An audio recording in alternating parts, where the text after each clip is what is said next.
y dos, y dos, una, y dos, una, y dos. Hello and welcome to Cortesnyc Livestream, the podcast. This show broadcasts twice a week out of New York City. We are your hosts, Cortesnyc and Carla de Puerto Rico. And on the show, we talk about art, creativity, city life from a Latino perspective. I'm a visual artist. And I'm a singer. And this is episode 18, Arriba, Mexico. As always, you guys can find us on iTunes, Stitcher, and Podbean. Don't forget to leave us a review and rate our podcast on iTunes. And you can also find us on social media on Facebook, Instagram, Twitter, and Tumblr. And also, if you guys are interested, I have a merchandise page, which is Cortesnyc.bigcartel.com. And there you can find, right now I have currently 4 posters up, but very soon I'm working on a relaunch, which I'll have new merchandise available. Very excited. Yeah, I've been working with some people trying to get some merchandise together. But in the meantime, you guys can check that out. And also a big shout out to Vizine Queen.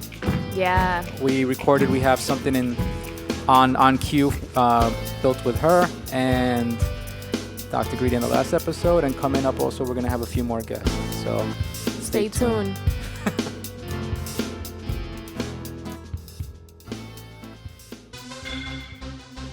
All right, so this show is in preparation for this little pregame for Cinco de Mayo. Mm-hmm. Cinco de Mayo is a national holiday in celebration. It's become like a Mexican day, like the day of the Mexicans, or to be Mexican, or to celebrate Mexicanality, eat tacos, drink beer, do all that stuff.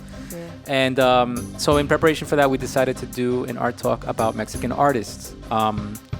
I have always been a fan of the Mexican muralists. I've always felt a connection to them through mural art and graffiti. I mean, if you look at a lot of graffiti art, it looks like it's taken inspiration from Mexican muralists.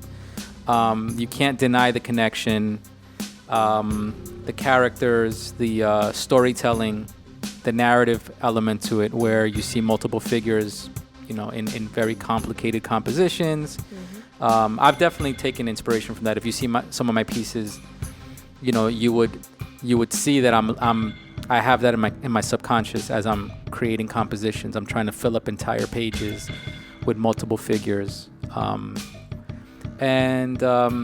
I figured I will highlight the 3 big Mexican muralists, and also I am going to highlight 2 graffiti artists of Mexican descent that I think you guys should know about if you don't know about them already.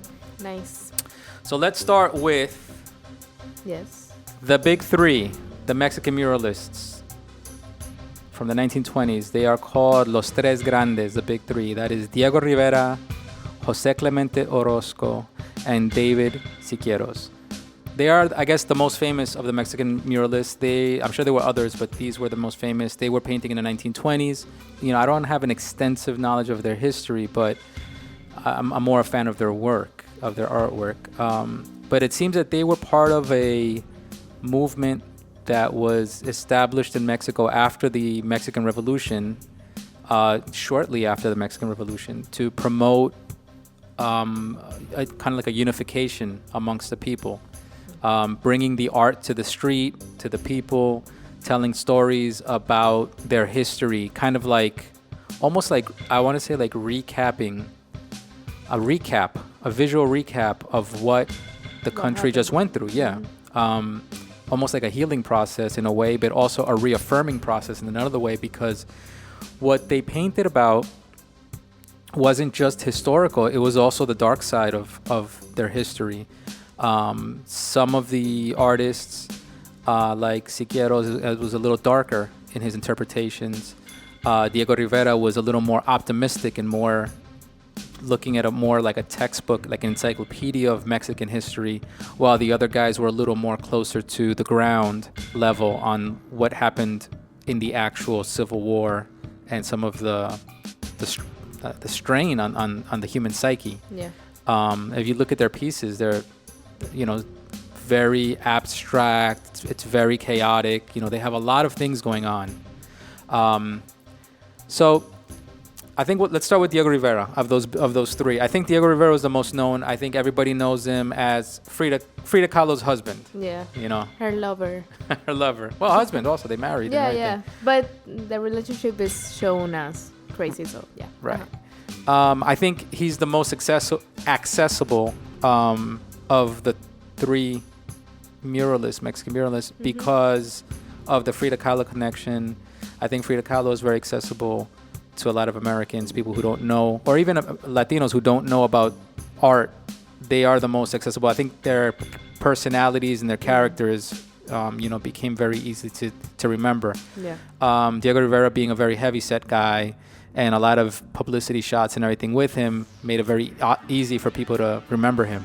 I remember from the movie Frida, that Salma Hayek movie, they depict Diego Rivera in a way that is, he's a little bit of a scoundrel, but I think that movie is a good opener to understanding maybe a little bit of the Mexican muralists. And in that movie, they also show, I think, Orozco and Siqueiros. I think Antonio Banderas plays one of them. And they show them, talking politics and whatever. But the movie's not about that. It's about Frida. So, it's not really focused on them. If you do a little research on Diego Rivera, you're going to see from his paintings that he really tried to show a broad picture of Mexican culture, from the politicians to the indigenous people to the ancient history. He tried to show the humanity of the Mexican people. He tried to show the workers. He showed, some of, like, even his most violent looking images aren't that violent. Everything's very peaceful, and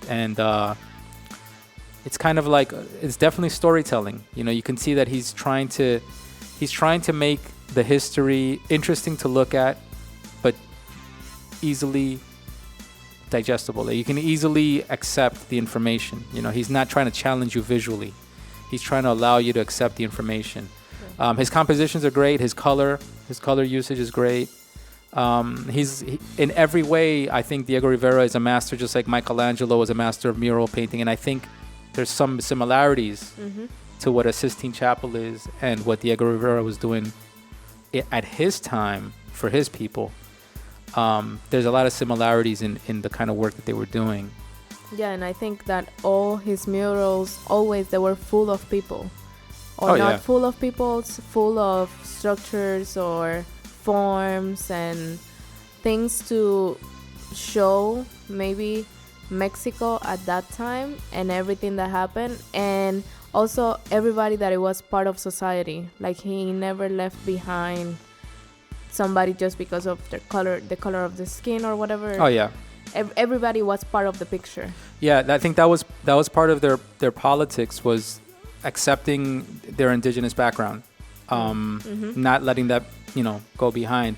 I mean, I'm not Mexican. I'm not born and raised in Mexico. I don't really know what the real story is in Mexico as far as how indigenous people are really, the relationship with Mexican culture and indigenous people. But this is what he was portraying in his paintings, was an acceptance of the indigenous background and representing them in the murals along with all the other people of the Mexican history. I think that's powerful in his pieces. Yeah. Personally, what I like about these Mexican muralists and Diego Rivera, and I think you said it, is the amount of people in his compositions, showing a mass of people. It's powerful to look at. When you look at all these people in those paintings, it's like you're looking at an entire cast of people. You're looking at civilizations. Yeah. You know what I mean? And he makes them all unique. He tries to really represent multiple human beings, at once working together or struggling together. Exactly. But I think there's something about that's very powerful. And I'm sure that as I get older and I slow down a little bit and I do a little more reading and a little more research, I'm probably going to get more into them, because to this day, I still feel that they influence these artists, these Mexican muralists, influence what I think of as fine art. Even if I'm not completely exactly influenced by them, there's something about their aesthetic that I feel is fine art more than stuff that I see with contemporary artists that are doing abstract stuff or whatever. All right, so moving on to one of the other artists, Jose Clemente Orozco is one of the other artists. Now, Jose Clemente Orozco, his work is a lot more turbulent. It gets more abstract. You feel a more like a violent edge to it, a lot more powerful, more grim. There's an amazing image of like these skeletons and like these doctors, and it's like things are very. I guess it's a dark look, a grim look at what was going on at the time, and you could tell that he's definitely throwing an obvious criticism to institutions. And he's not holding back. He's making it obvious. There's another powerful image that has like this. It looks like this powerful figure, looming over a horizon, cloaked in black. And these images are haunting. Like when you see them, and I'm sure if you saw them in the real mural in real life, you would.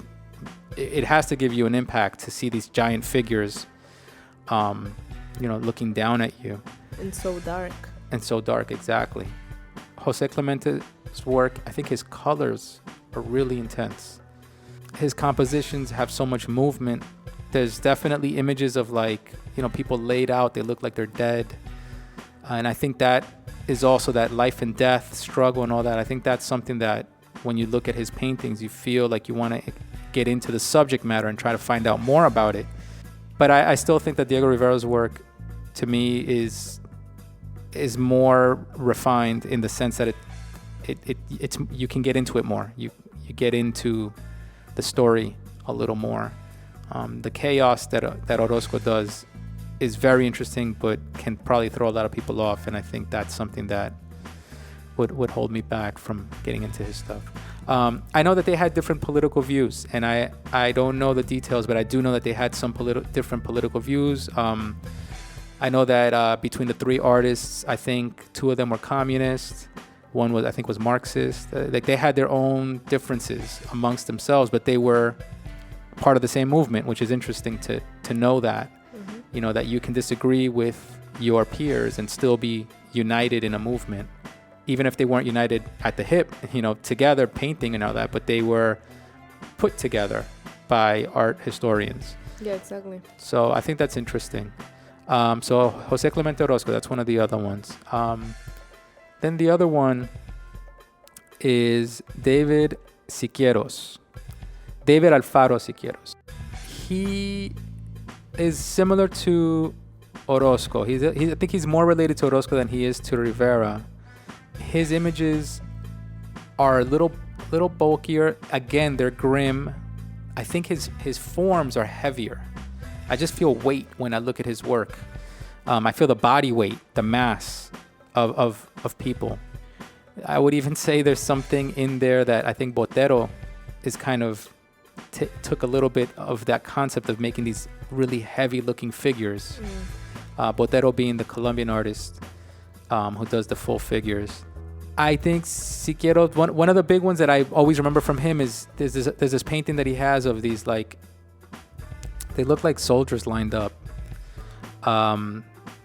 and that's like a scene of the revolution or something, and the way that he lined them up and he gave them perspective, all you see is at a certain point hats, and these hats begin to become abstract shapes. So like your eye kind of plays a trick on your eye when you're seeing the main, let's say 3 or 4 soldiers, and then the rest are just these abstraction of shapes, and it just gives you this feeling of like, what if it would be like to be in front of this mass of people, coming at you, standing in front of you.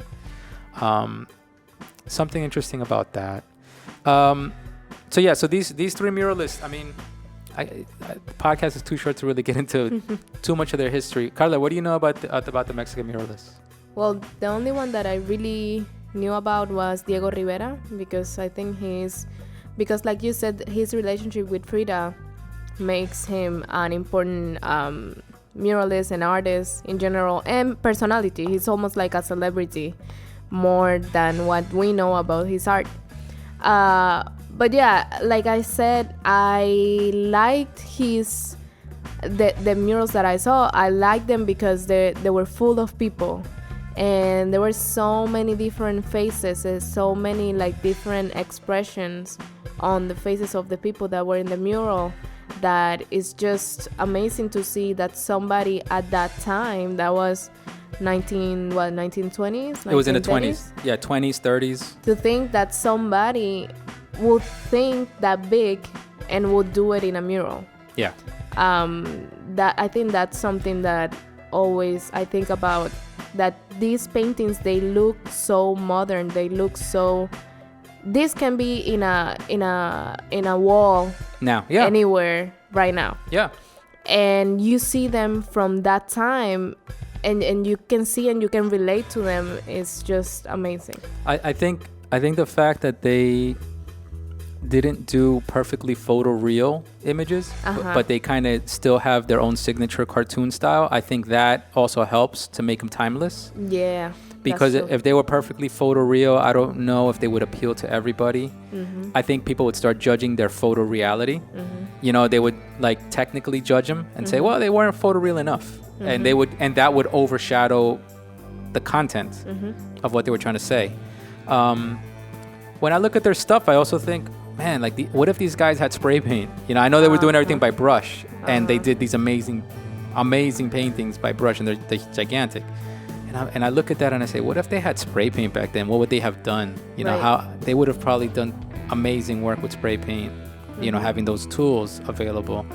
I also get the impression when I see these three artists that the message, it reminds me that the message is more important than the technique or the media.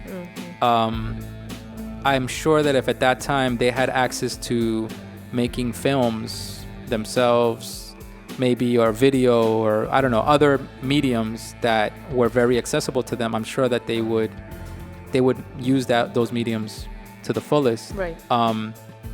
For whatever reason, they were mural artists and they used that medium to the fullest, but their message was stronger than mural art itself. And maybe that's why we can look at them today and say, yeah, I understand.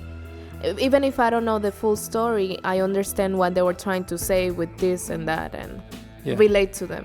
Yeah, I mean, when you think about mural art, like when somebody tells you, in Brooklyn they're doing a community project, they're doing a mural community project, you already kind of imagine this kind of look. Yeah. You know, it influenced what mural art could be. Yeah. I think when you see some, not all, but some of the street artists doing stuff today, you do see that influence. Mm-hmm. I think, unfortunately, some of the street artists nowadays don't tap into their own voice as much as they could. But there are some out there that do it, and I can see the influence and I can see the inspiration of that. But I think the message is the most important thing, and I think people going through a struggle, a real struggle, like a revolution, you know, a war, a physical war, and coming out on the other side with the will to paint and to create and to share art and celebrate the fact that they're living, you know, and that they achieve something. I think that's a big deal. I don't know that if I was in the middle of a war, I would come out at the other side and say to myself, yeah, I'm going to start painting right now. You know, I think that shows a lot of willingness to live, and maybe that's another thing that inspires people, is their willingness to live and express themselves and show, you know, that they're still there, present, you know. And like you said, like each one had their own story. Some were having maybe a difficult time. Maybe they lost a lot of people in the war, and that's why they presented like a darker image of whatever was left after the war. Yeah. And then some maybe saw some hope after the war. Yeah. So that's another thing for them to have the freedom, so to say, okay, I'm gonna do this mural and it's gonna be about this. Yeah. That's another important point. Yeah. All right. So those are the big three, los tres grandes, the big three of Mexico, of Mexican muralist movement.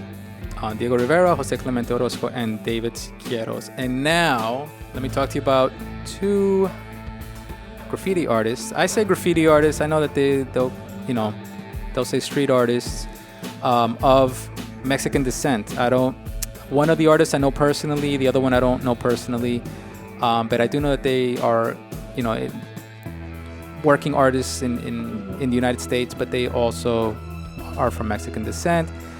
So one of the artists that I do know is Marka27. You can find him on Instagram. It's MARKA_27. His full name is Victor Marka27 Quiñones. If you see on his Instagram, he says he's an artist from Juarez, Mexico. And I know him through my cousin, T-Rex. He introduced us. Mark is an amazing artist. He's an amazing muralist. He also designs like figurine, like vinyl toy kind of figures, sculptures. His art is really amazing. I give him a lot of respect because I know that he has a genuine graffiti background and really transitioned into mural making, but his mural making still has that graffiti feeling, that geometry and that graphic touch, yet his figures really feel like they're alive. He has a really good handle on how to give the forms that he draws, the people that he draws, give them life. He breathes life into them, and that's a difficult task, especially on the scale. And he keeps working bigger and bigger, and he won't stop. He keeps going bigger and bigger and bigger. His work has always been cultural. This is genuine. This is a real thing of his. He really, this is what he's really about. And I give him a lot of credit for that. Shout out to Marka. You guys check him out on Instagram. I mean, this is what he's done so far. If you look at his work so far, I just can tell that this is just the beginning. This is a career artist. This is somebody who we're going to be seeing stuff from him way into his older age. And I'm really excited to see what he'll do in the future. But he's a big inspiration, and I think he should be somebody that you guys should have on your radar. So the other artist I came across on Instagram is Werc, WERC. And on Instagram, he spells it W3, the number 3, RC. Werc, as far as I can tell, I read an article on him. He grew up in El Paso, Texas. Apparently, he was born in Juarez, Mexico. Werc has a style very similar to a lot of the Mexican muralists. He's definitely, if I could put Marka and Werc, I don't know if they know each other, but if I could put them on a wall, it would be a killer wall. It would be insane. What I see Werc doing now is more of a simplification of his rendering and more style with color. I see his latest pieces. He's got this purple and violet and aqua teal colored wall with a jaguar. It's very magical. We were talking about magical realism. There's a lot of magical realism in his work. There's a lot of fusion of figures and visuals and lighting, and it's very trippy. It's very dreamy. And large, gigantic. His pieces are huge. Very inspiring. Very inspiring. I hope maybe one day I get to meet him. He's definitely a great artist. Shout out to Werc. And again, if you want to find him on Instagram, it's W3 RC. That's Werc. He has a website also. His website is wercworldwide.com. But yeah, that's Werc. So yeah, these are amazing Mexican artists, all 5 of them, old and new. And I think I'll have a beer in their name on Cinco de Mayo. In the name of Werc and Marka and all the other muralists. Pero si no estás haciendo todo igual, no tiene ningún color el paso que hace. Separa menos tiempo. 1, 2, 3, 4, 5, 6, 7, 8, 9, 10. 1, 2. Arriba Mexico on this culture talk, Carla. Yes, Mexico. We're here for you, Mexico, on this culture talk. Yeah. This is our pregame to Cinco de Mayo. So, I wanted to give you guys some facts about Cinco de Mayo because this episode is gonna air before Cinco de Mayo. Maybe you guys should know a little bit about it before going and drinking your margaritas and eating your tacos. And your Coronas and your Dos X and Modelos. And your tecates and all that good stuff. Why? So before we get into the facts, sure. What do we know about Cinco de Mayo from an outsider's perspective, from the media perspective? All I know about Cinco de Mayo from the media perspective is that on Good Morning America. And Good Morning America, they always have guacamole. They're gonna wear the Mexican hats. They're gonna do some cheesy Mexican theme something. Yeah. They're not gonna talk about the real story. No, it's just like, it's Mexican Day. It's almost like a Halloween day. Yeah, dress up like a Mexican. Yeah. Yeah, it's weird. Celebrate Mexico, but they don't even know why they're celebrating Mexico. And they're almost ready to do a Day of the Dead. Yeah, almost. Yeah. Oh, they're like, if I could only pull out the skulls Coco? too. Is it Coco Day? But and it's a drinking day, right? It's just from the outsider's perspective, it's just St. Patrick's Day, Mexican St. Patrick's Day. You remember that one night that we went out because supposedly it was Margarita Day? Yeah. And all Mexican places that were full because supposedly it was Margarita Day. I didn't know that it was Margarita Day until I saw the hashtag on Twitter. And I think most Latinos didn't know that either until they saw the hashtag. That was probably not. It was probably promoted by like tequila brand or something. So, yeah, from an outsider view, I will say, yeah, it's just a drinking day, a good day to go to Mexican restaurants, to go to clubs.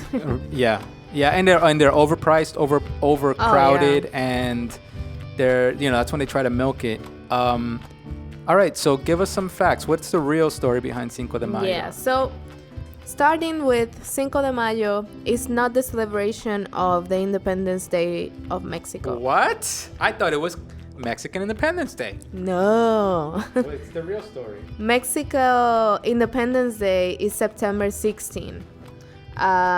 Cinco de Mayo is a day that is observed to commemorate the Mexican Army's unlikely victory over the French Empire at the Battle of Puebla on May 5th, 1862, under the leadership of General Ignacio Zaragoza. Okay. A thing to say about this Battle of Puebla is that this was part of the war that it was between the French and the Mexican, and this brought out like a sense of pride to the Mexican people because they were like the underdog in this battle. And I think that Napoleon had an interest in gaining Puebla, but he couldn't do it. But at the end, the French did won the war. It's just that this battle was so important for the Mexican people that it is celebrated as something to be remembered and to be proud of. So it's like a fuck you Frenchies day, basically. Yeah. It's a pride day of the underdog, what we can do, si se puede, kind of day. So like I said, this was a win for this battle, but not for the war. And the French went on to win the war and occupy the region for 5 years. So another thing to know is that this Cinco de Mayo is not celebrated in Mexico as a country. It's not a national holiday in Mexico. So why is it a national holiday here? Yeah, but it is. But it is a big deal for the states of Puebla and Veracruz, where they celebrate with parades, festivals, and reenactments of the battle, because it happened in Puebla, and I'm guessing that Veracruz is very close to Puebla, and those are the two states that they're actually a state holiday. Gotcha. And it's important for them. And just to be clear, just in case, I don't know, anybody here in attendance today might not know what Cinco de Mayo means. It literally means 5th of May. Yeah. Cinco meaning 5 and Mayo. So it's Cinco de Mayo. It's not Cinco de Mayo. Exactly. it means the 5th of May. So 5th. it's just if some big event happened, like September 11th, not to compare it to September 11th, but the same way that we remember that date. Exactly. They're remembering this huge battle and that the ability to fight back. Exactly. So another important fact to understand why we celebrate here in the United States Cinco de Mayo, right, is because Cinco de Mayo became a popular holiday in the U.S. after President Franklin Roosevelt enacted the Good Neighbor policy in 1933 to improve relations with Latin American countries. What? An American president trying to improve relations Yeah. with Latin America? What? So this was the first time in my little research that I did.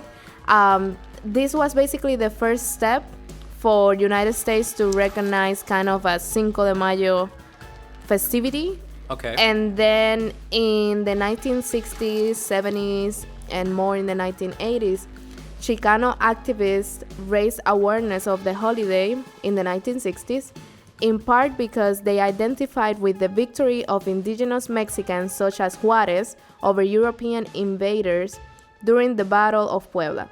Nice. And it was finally recognized as a national holiday in the United States in 2005. So it is actually a national holiday in the United States, but it's not a national holiday in Mexico. That is hilarious. It is hilarious. But I mean, I don't know I don't want to steer us off into other shit. I don't know the history behind St. Patrick's Day, and if that's a holiday back in Ireland. I don't know. I don't think it is. I don't know if Columbus Day is a holiday back in Italy. Exactly. This could be just another thing, another example like that of American. An American celebration to, I guess, improve relationships with the immigrants that are here. And I guess that like you said, the Chicano movement. Yeah. I think that's a great celebration for that movement because it shows the underdog and it shows that although, maybe the war wasn't won, but it shows that you can do it. You can fight back. Against a powerful force, even when the odds are against you, Yeah.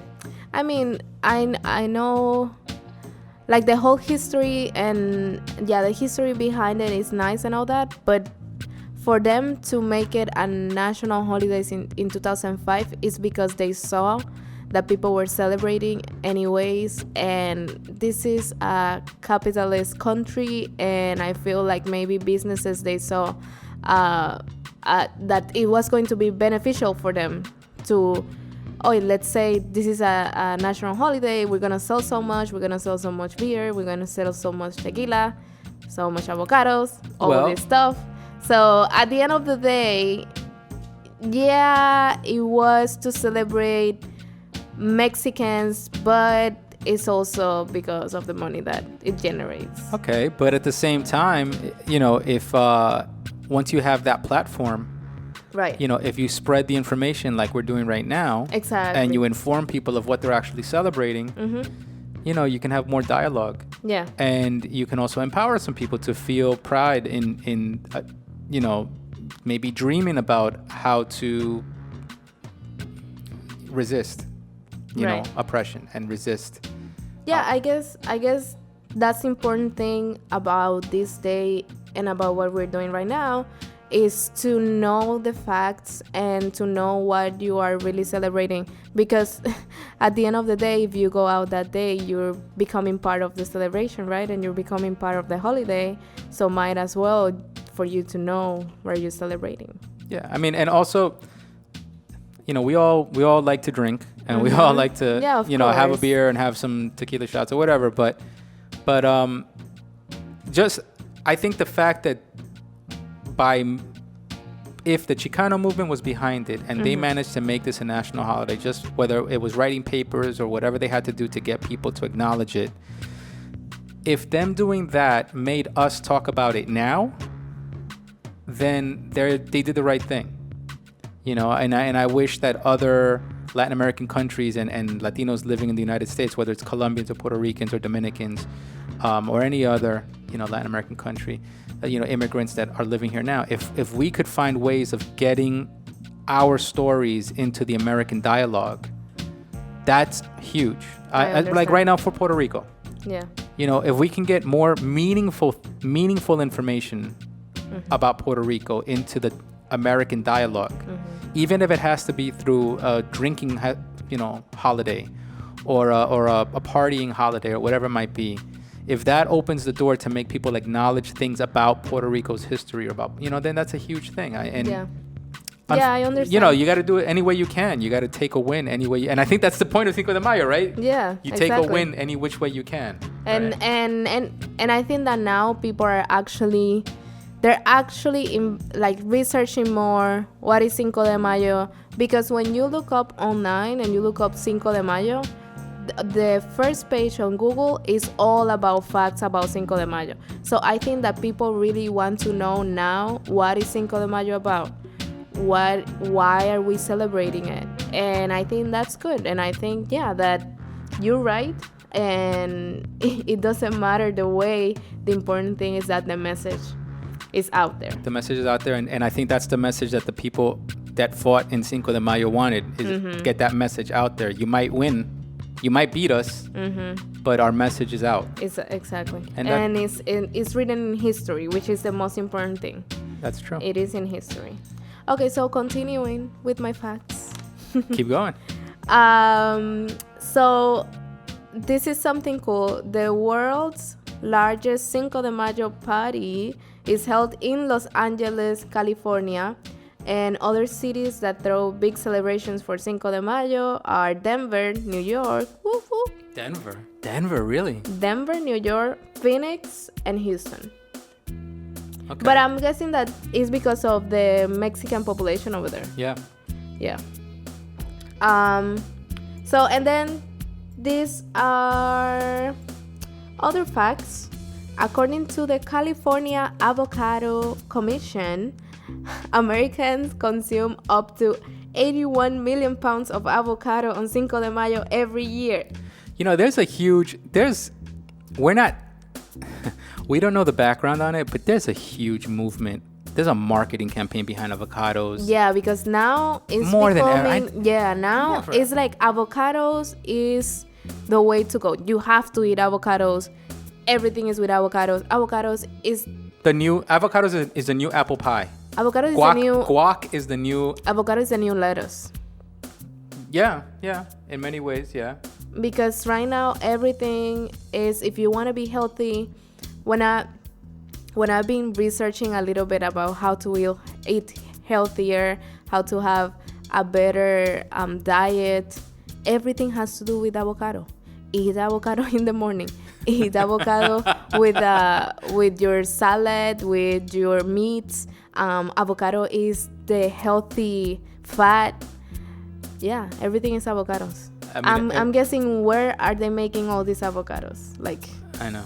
Where is it coming from? Somebody in the United States invested a lot into some avocado, huge industry plantation thing, and they are forcing us to eat them. But the thing is that the avocados that they're selling a lot are the avocados from Mexico. Yeah, and they're branding it avocado from Mexico. But I don't think they're coming from Mexico, though. I don't think so either. Somebody invested in this shit and is selling the shit out of it and convincing us that that's what's happening. Just like Goya.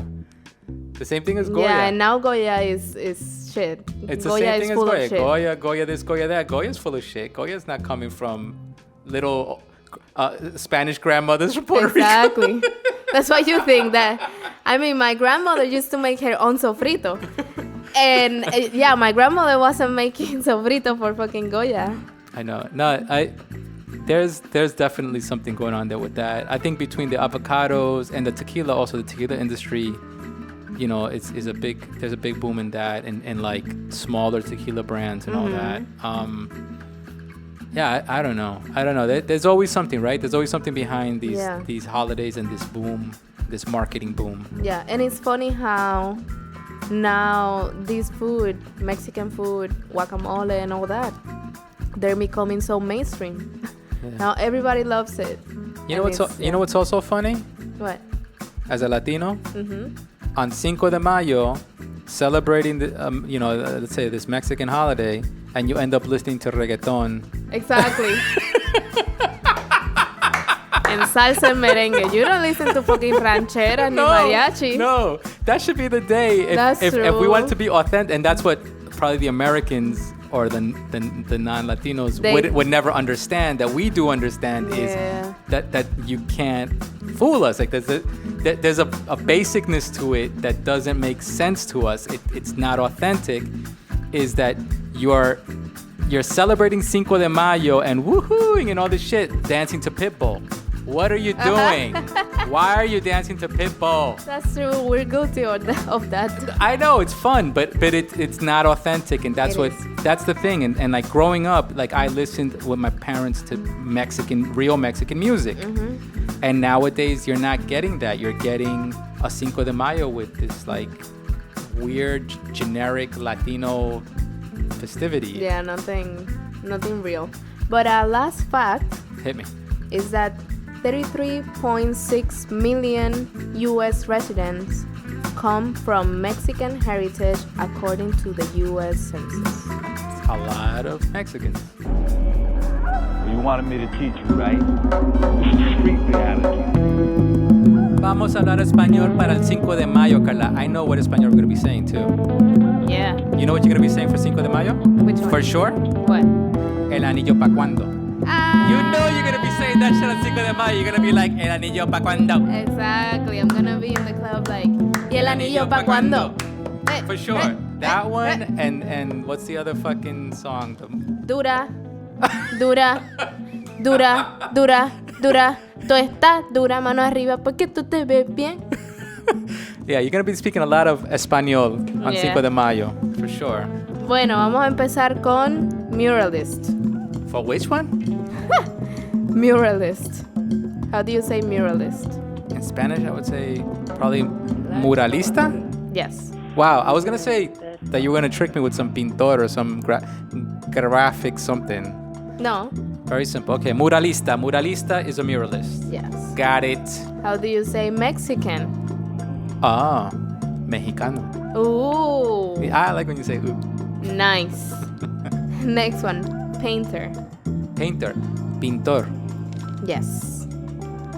Next one, Yes. Renaissance. Shit. Renaissance? Yeah. We were talking about the Renaissance? Yeah, the Mexican Renaissance. Mexican Revolution, but... No, and the Mexican Renaissance of murals. Renaissance. Con los tres grandes. Los tres grandes hicieron el blanco, mexicano. Wait, I think I do know it. Renacimiento. Yes. I heard this. You told me this recently. Yeah. You did. Renaissance, I have to remember that the Renaissance is the birth, the rebirth, and rebirth, exactly. nacimiento, and then I remember it. Renacimiento. Got it. Cool. How do you say revolution? Revolución. Yes. Lo que tenemos que hacer todo lo latino, revolución. Vamos a revolucionarnos, mi gente. All right. Okay, next one is social. Social. Social. Yes. Next one is positive. Positive. Positivo. Yes. I'm on it.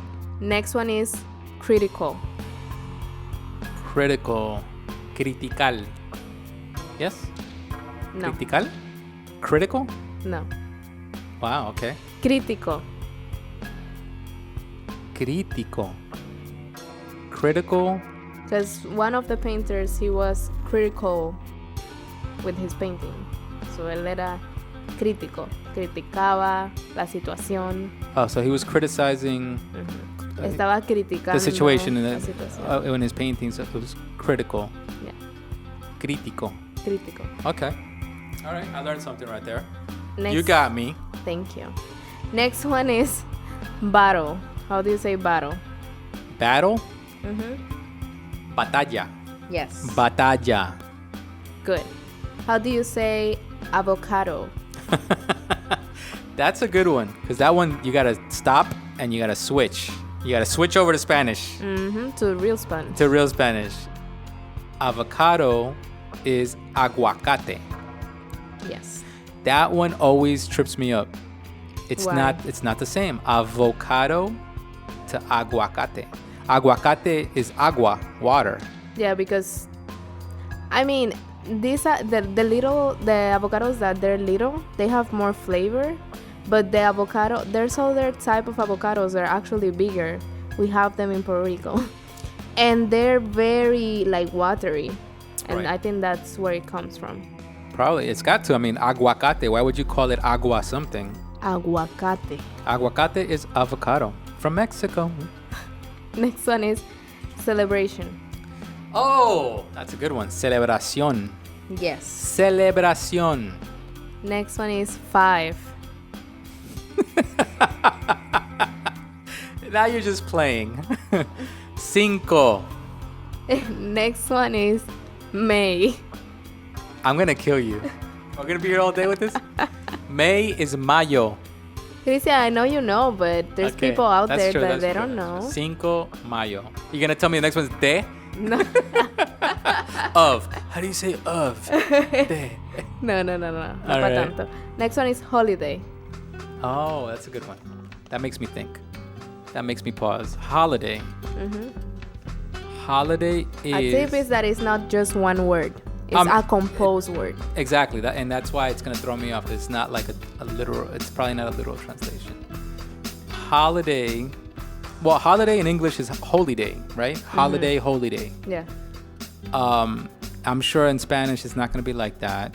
A holiday Because is... remember that holiday is not only a religious thing. Exactly. It can be any type of thing. Yo, You don't know? You stumped me. Yes! I did it! I thought you were going to know everything. but no. Episode 18, you stumped me. Yes! Holiday. Okay. I've never... Wait. No, come on. I'm pretty sure that when I say it, you're going to be like... I know. "Oh, When you say it, I'm going to be like, duh. All right, go ahead. Hit me. Go ahead. I'm sorry.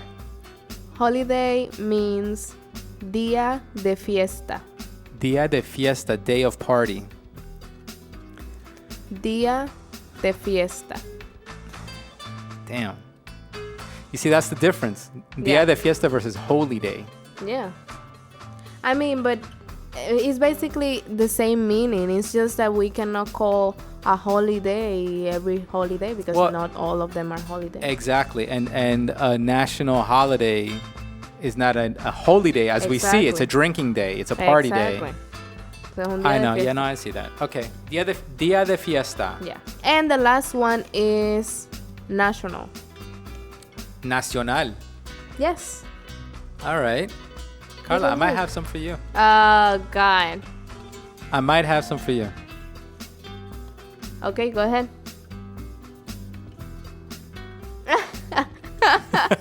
He gets ready like, okay, wait, 1 second. Let me Now it's my turn. Let me pull up my chair. My chair of Spanishisms. Yeah. Spanishilidad.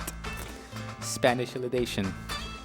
Not stump you, but so some of these painters of the muralists were communist. How do you say communist?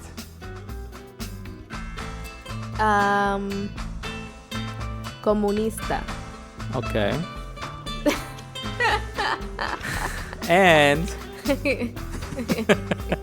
I'm not on my A game today It's at okay, all. It's okay. All right, and then also a lot of these painters, they're muralists, their paintings were filled with symbolism. How do you say symbolism? Simbolismo. I know, I think we covered that already. All right, fine, you win this time. Cinco de Mayo is yours. You won the war. You won the war. All right, that wraps up another episode 18. Ready for a drink? Yeah, ready for a modelo. Oh, yeah. Maybe a couple of shots. Next episode is episode 19. We have a special guest. Who's our special guest? Vicene Queen. Vicene Queen's in the house. She is a cannabis influencer. And an artist. And very cool person. We're going to be talking about what is the image of beauty in classical art. And on Culture Talk, we're going to be talking about colorism in Latino communities, how we see it, what is the difference between colorism and racism. And like always, we're going to be hablando español. I know, we're going to have practice this weekend, huh? Mm-hmm. All right.